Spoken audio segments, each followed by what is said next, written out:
Bonjour, bienvenue dans Martin Bonheur. Aujourd'hui, on prépare ensemble des flancs à la vanille et aux poires, cuits à la vapeur. Allez, c'est parti.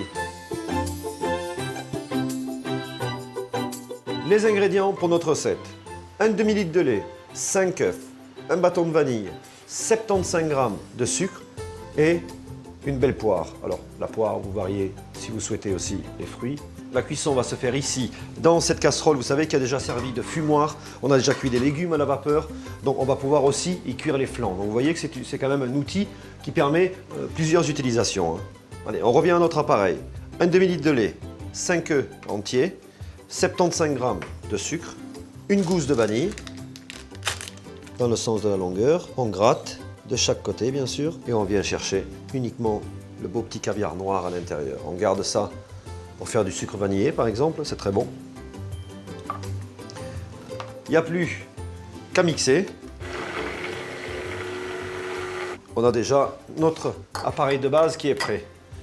Il ne reste plus qu'à s'occuper du fruit, ici la poire. Voilà.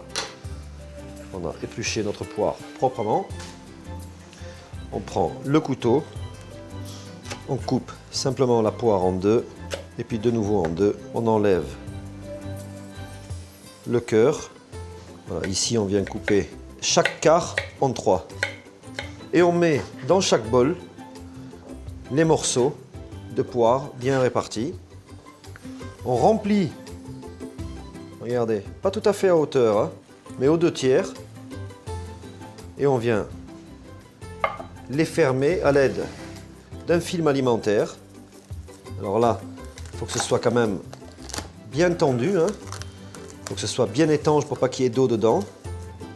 Donc quand c'est prêt, on enlève le couvercle de notre cuiseur vapeur.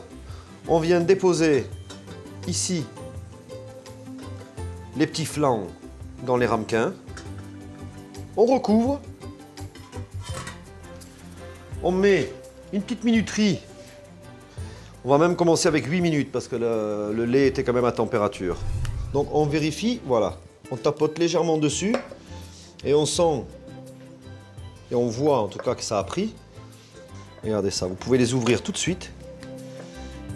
Vous voyez, donc on a vraiment quelque chose qui est vraiment cuit, hein. On a un flan tout simplement, hein.